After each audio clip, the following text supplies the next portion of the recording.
Perspective on Florida Gateway College Television is sponsored by Nutrien. Nutrien, feeding the future. Hello everyone and welcome to Perspective. This is a public affairs presentation of Florida Gateway College. My name is Mike McKee and my guests on the program represent the fire school here at Florida Gateway College. We have Tom Brown, who is the program coordinator for fire programs at FGC, and we have a recent graduate, Micah Taylor, who is a critical care paramedic firefighter in Suwannee County. We're going to talk to them about this relatively new program for Florida Gateway College. We'll do that when we come back. Don't go away.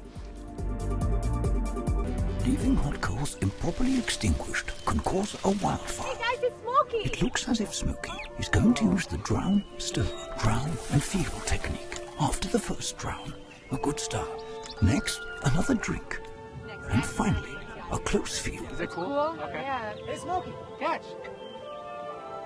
Oh, my bad, Smokey. Only you can prevent wildfires.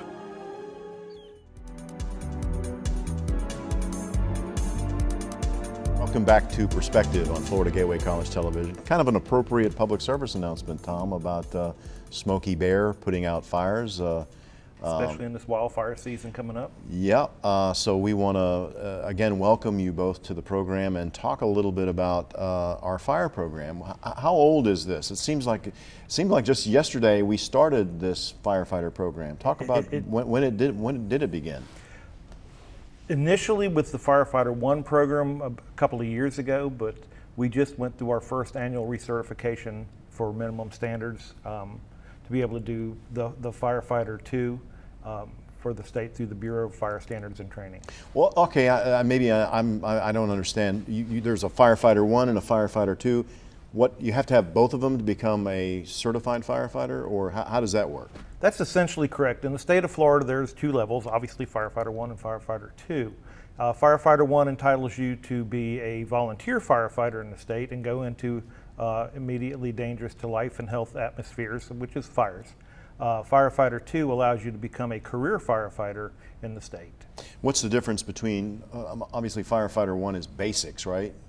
What would one, if I wanted to get into the firefighter program, what would I learn the first year? What would be some of the things, some of the classes I would be taking?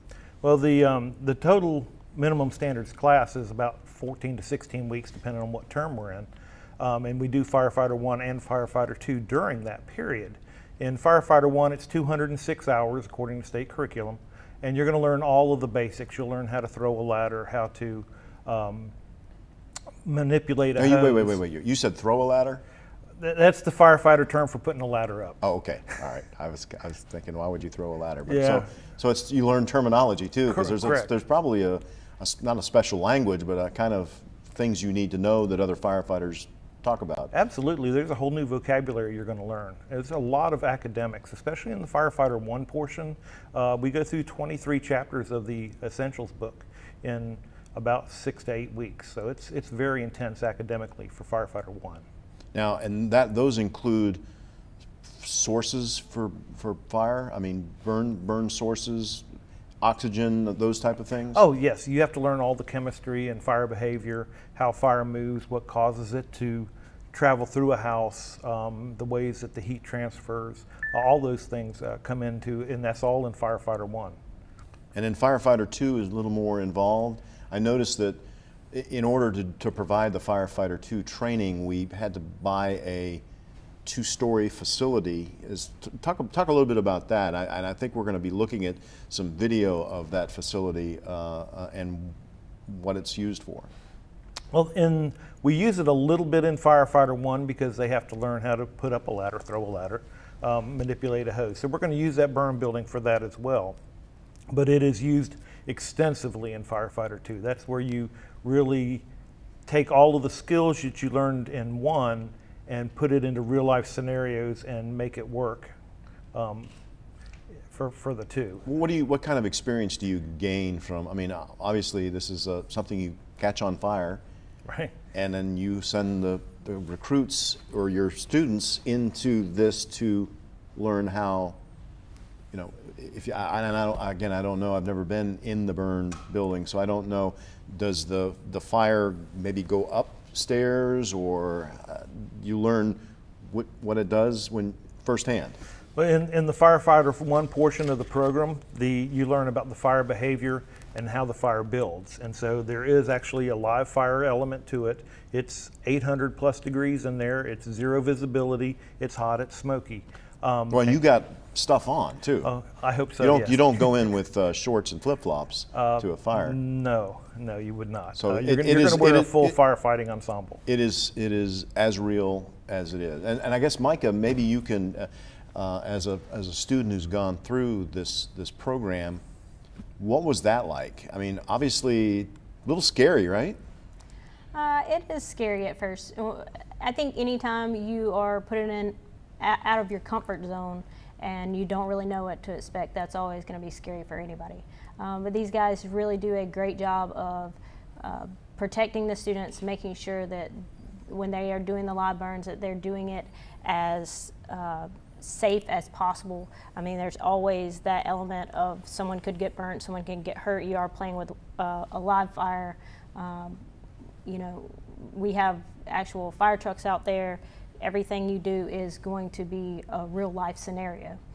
Now, Tom, I know that you can make it as controlled as possible, but fires, you know, if you could control fire, you wouldn't need firefighters, because you'd be able to flip a switch and the fire would be controlled. Sometimes it has a mind of its own in the burn building. It does. And I will say that our instructors are certified through the manufacturer, through Draeger, which is a building manufacturer, and how to manage that burn room and the fires that are in there. Keep the fires to where it's an educational environment versus an out of control environment like you would find in a structure fire. But yes, it does get very, very hot, and if they were to lose their attention because of taking care of a student, it could get a little hotter than we would like it to be. But so far we've done a good job of maintaining the heat up to around 850 degrees. Now, and again, this may not be, it may be what you want to do, but do you have situations where a student says, you know what, I think I don't want to do this? Does that happen? Oh yeah, we actually had a student. It was back when we were still doing just Firefighter 1. We had a student who quit literally on the last day during his practical exam, and he just said, "This is not what I want to do." Well, and the reason I say that is because you don't want to go through the program and not know exactly what you're getting into. And from my understanding, just as an observer from the outside, you pretty much, Micah, and you can attest to this, what you see is what you get, and this is the way it is in the real world, right? Well, I think a lot of students, they come in, they want to be firefighters until they're put in that situation of being pushed to their limits physically and academically. When you're put in there at 800 degrees with bunker gear on and you're trying to pull out a dummy that's almost 200 pounds, people get a reality check, I think, sometimes and realize that maybe this isn't for them. And it's good that they realize that now, because you don't want that to be that firefighter that when you are going into a burning building that is a real house fire with someone in it, you want them to be prepared and want to go in and not have that fear. If it's not for you, then you shouldn't stay in it. But those that really want to do this program, want to become firefighters, this is a program that is up and coming but has done great things. They had 100% pass rate for the state this last class, and that says a lot. You know, they're the ones that don't want to be here, they're letting them go on and do something else in their careers, but the ones that are staying are going to be at the top of their class and go on to be great firefighters. Well, you know, and somebody may be sitting at home or even listening to this on WCJX or WQHL and be saying, that's a lady firefighter. How that's not the norm, is it, Tom? I mean, you don't have very many female firefighters that are... Thank goodness the numbers are growing. Throughout the industry, back when I started in the 70s, there was only, on Jacksonville, there was only 2 female firefighters on the department when I started. And I couldn't even begin to tell you how many now. Thank goodness that we're including the females into into the profession, and they're doing a great job. Well, talk about some of the obstacles that maybe you faced. I mean, number one, did your parents say, you don't need to do that? Or did they say, you know what, Micah, if you want to do this, go for it? Well, I think anytime you're running into a burning building, it I makes think parents concerns probably, for your family. Yeah, mom and dad probably a little concerned that you maybe. Right. I was the first female graduate from Florida Gateway Fire College. I think that was a new experience, not only for me, but the instructors as well. And several of them will say, I had no idea how to teach a female firefighter. They did not take it any easier on me just because I was a female, because at the end of the day, we all have to be able to do the job. I had been in paramedicine for several years before I decided that I wanted to go into the fire side. I began working for Suwannee County, where they are dual cert, which means they do the EMS and the fire out of the same service. So if I wanted to stay there long term, I needed to get my fire. I didn't know that it was going to be something that I really wanted to, and the more I went through the program, I realized that this is something that I really enjoyed doing. I tell you what, we're going to talk more with Micah Taylor, who is the first female graduate from the Florida Gateway College Fire College. We guys would call it Fire College, Fire College, School. yeah. We'll Academy. talk with her and Tom Brown about the fire program here at FGC. We'll do that when we come back. Don't go away. You're watching Perspective on Florida Gateway College Television.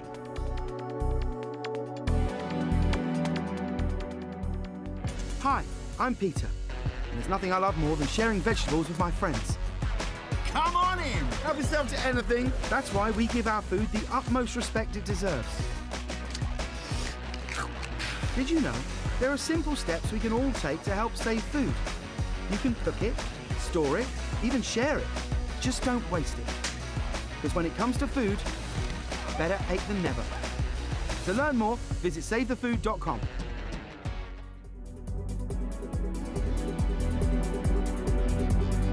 Welcome back to Perspective on Florida Gateway College Television, and again, welcome to the listeners on WQHL Radio, the Big 98, and WCJX, the X. We appreciate you tuning in today to listen to this program on the fire program at Florida Gateway College. Tom Brown is the coordinator of the fire program, and Micah Taylor is a recent graduate of the program. And Micah, we left off with you.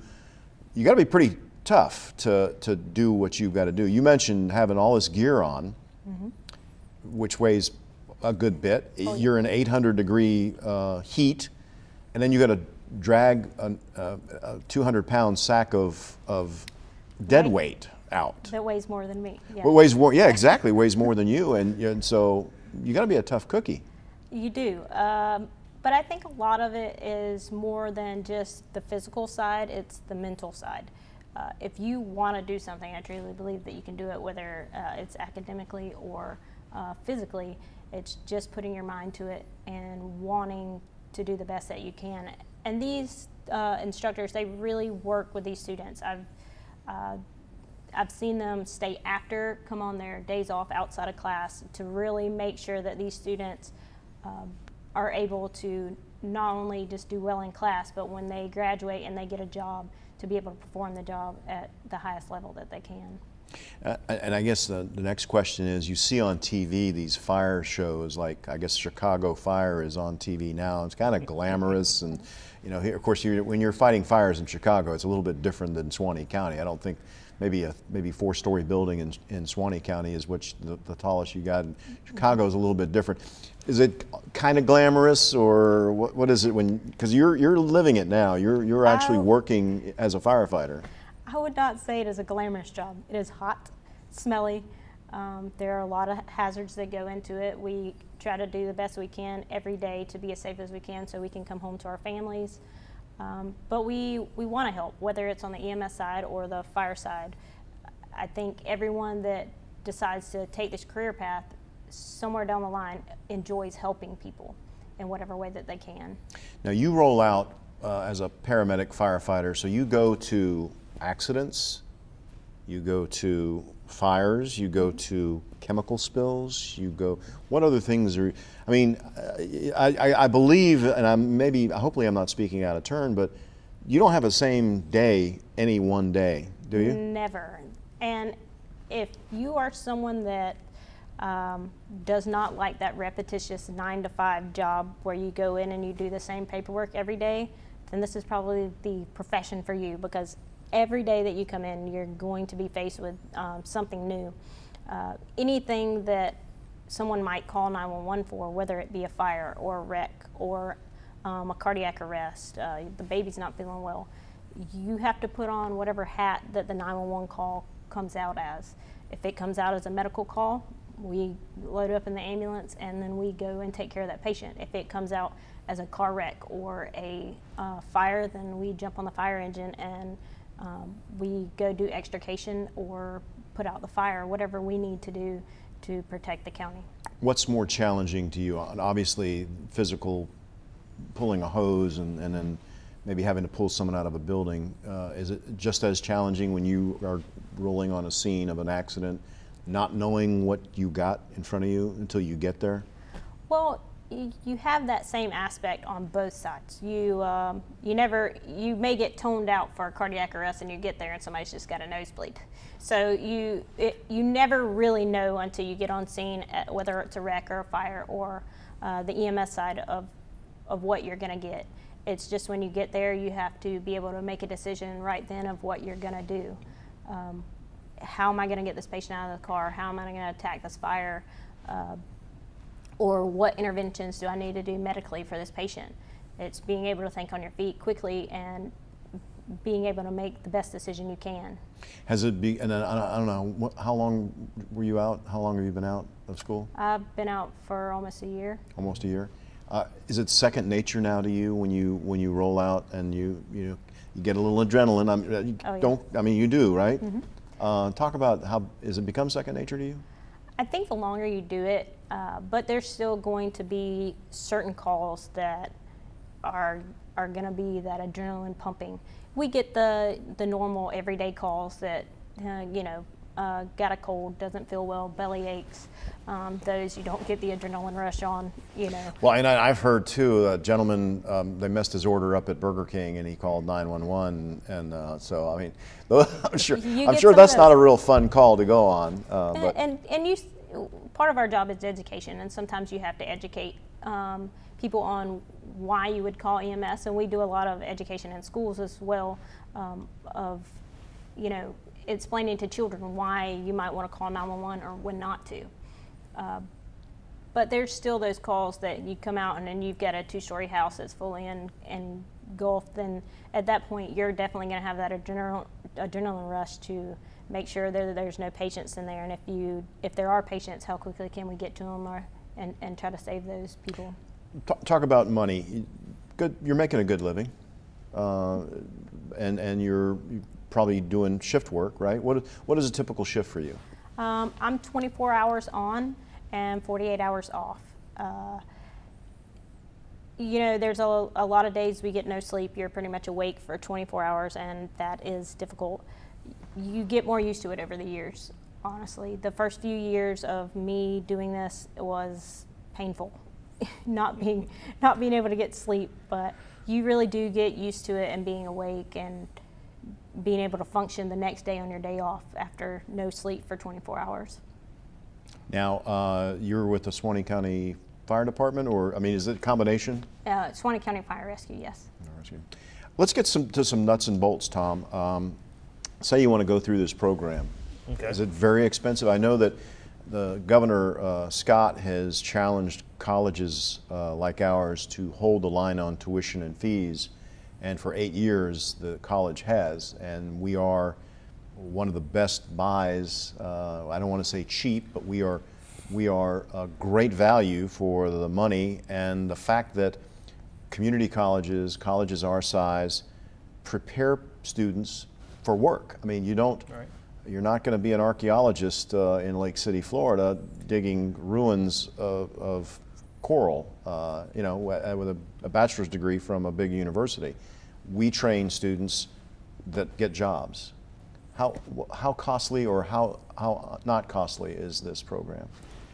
I'm proud to say that last I did research on it, there was only 4 fire academies in the state that that have the Firefighter EMT combined program that the Department of Education and the Florida Fire Service got together and created.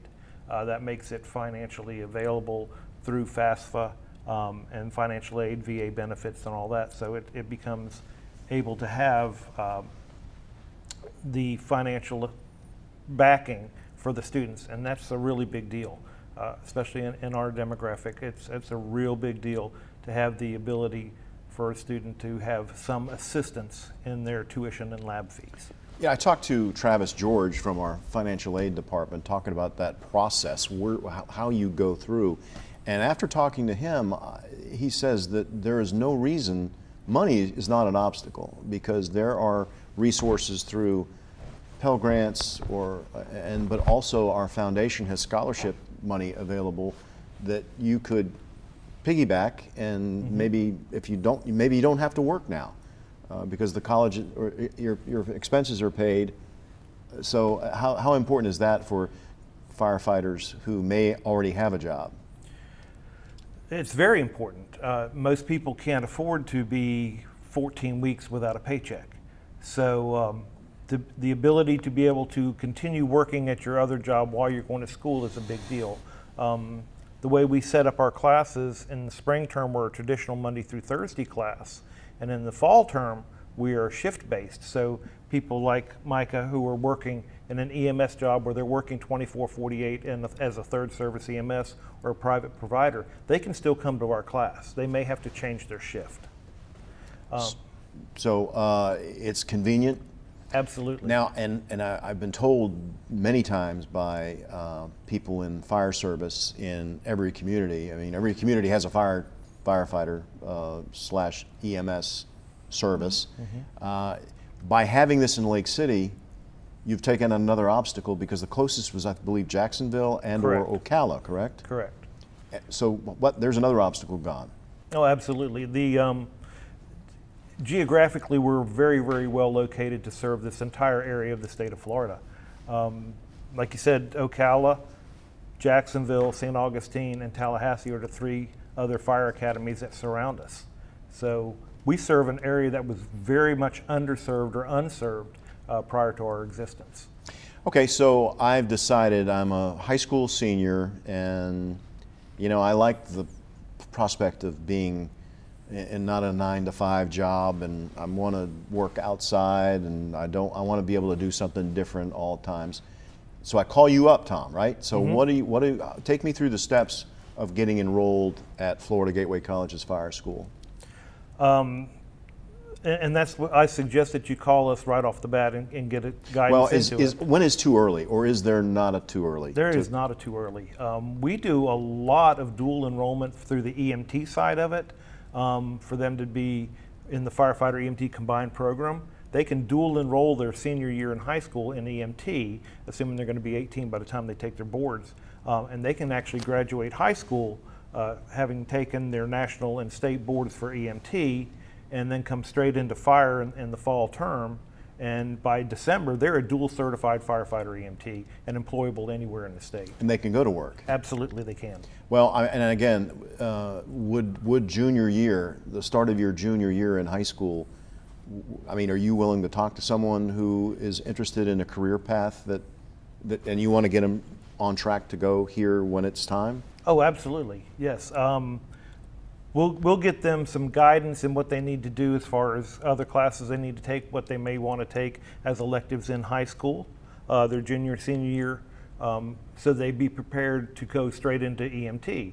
If they have the option of taking a biology class, a health sciences class, something like that in junior year, senior year high school, that's going to move them way up in their ability to be successful in the EMT side and then transition straight into the fire side. Micah, were there some apprehension that you had, or did you always want to do this? Or did you ever think, maybe I can't do it, but I'm going to try anyway, or? Oh yeah. I started on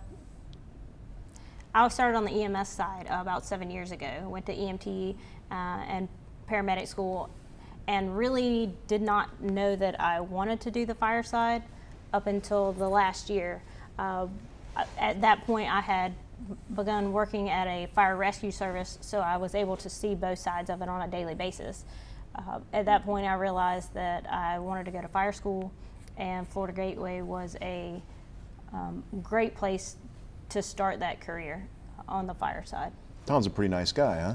He is, but that doesn't mean he isn't tough, though. Oh, okay.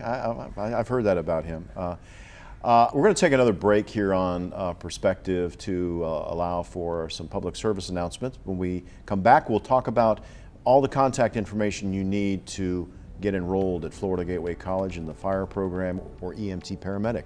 We'll do that when we come back. Don't go away.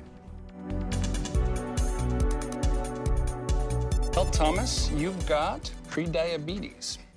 But with more exercise and a change in diet, it can be reversed. I've tried exercising. It just makes me hungry for bacon. I love bacon, too. And who really likes to exercise? Not me. Me neither. Nobody. So we're good? What? Oh, you still have pre-diabetes. Big time.